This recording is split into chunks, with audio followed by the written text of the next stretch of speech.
Baik, kami dari kelompok 5 akan membacakan materi tentang rancangan bujur sangkar Latin. Sebelumnya, kami akan memperkenalkan diri. Saya Modestus Haryono. Rancangan bujur sangkar Latin. Apabila kita mengelompokkan dalam dua arah, barisan dan kolom, dari dua sumber keragaman. Yang pertama, konsep. Rancangan bujur sangkar Latin diterapkan pada percobaan yang dilakukan pada lingkungan tidak homogen, di mana terdapat dua sumber keragaman di luar faktor penelitian. Dalam percobaan rancangan bujur sangkar Latin, setiap unit percobaan ditempatkan sedemikian rupa, sehingga tidak ada perlakuan yang sama dalam satu baris atau kolom. Ciri khas rancangan bujur sangkar Latin adalah jumlah ulangan yang sama dengan jumlah perlakuan. Disarankan rancangan bujur sangkar Latin diterapkan pada persamaan yang memiliki 4-8 perlakuan. Yang berikut, mengapa disebut bujur sangkar Latin? Desainnya berbentuk bujur sangkar dan perlakuannya diberi simbol huruf Latin kapital, misalnya A, B, C, dan D. Yang berikut keuntungan rancangan bujur sangkar Latin. Yang pertama, mengurangi keragaman galat melalui dua arah. Yang kedua, analisis mudah. Yang ketiga, memperbanyak kesimpulan, seperti perlakuan baris dan kolom. Cara penetapan perlakuan. Perlakuan yang ditempatkan dalam satu baris atau kolom tidak boleh ada yang sama. Tentukan unit-unit percobaan. Tentukan kelompok unit percobaan sebagai baris. Tempatkan perlakuan secara acak pada baris pertama.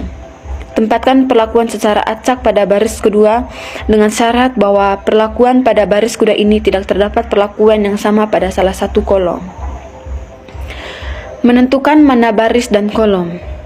Jika suatu perlakuan melibatkan 4 perlakuan A, B, C, D, di mana penetapan perlakuan diacak berdasarkan posisi baris dan kolom diperlakukan 4 baris dan 4 kolom unit percobaan 4x4. Metode menetapkan perlakuan. Salah satu cara untuk menetapkan penetapan perlakuan yang tepat maka dapat diambilkan tingkah laku sebagai utama berikut. 1. Tempatkan perlakuan pada arah diagonal secara acak. 2. Acaklah penempatan baris. 3. Acaklah penempatan kolom. Baik, saya dari kelompok 5 sebagai pemateri ketiga akan mempresentasikan tentang model linear RBSL atau rancangan bujur sangkar Latin. Yang pertama, YI J dalam kurung K sama dengan mu tambah beta I tambah YJ tambah PK tambah EIJ dalam kurung K, di mana I sama dengan 1, 2 dan seterusnya, J sama dengan 1, 2 dan seterusnya, K sama dengan 1, 2 dan seterusnya, dengan asumsi sigma I kurang 1 M beta I sama dengan sigma J kurang 1 M Y J sama dengan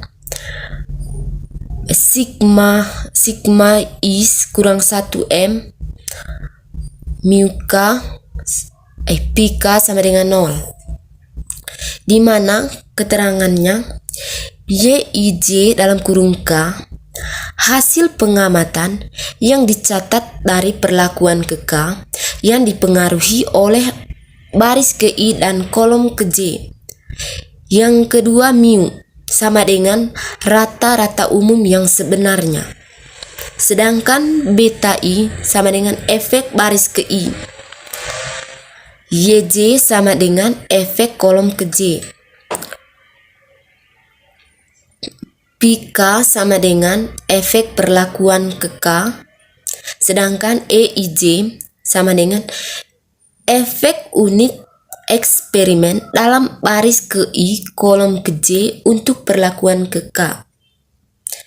Yang kedua, tentang hipotesis. Yang pertama, pengaruh perlakuan, di mana H0 sama dengan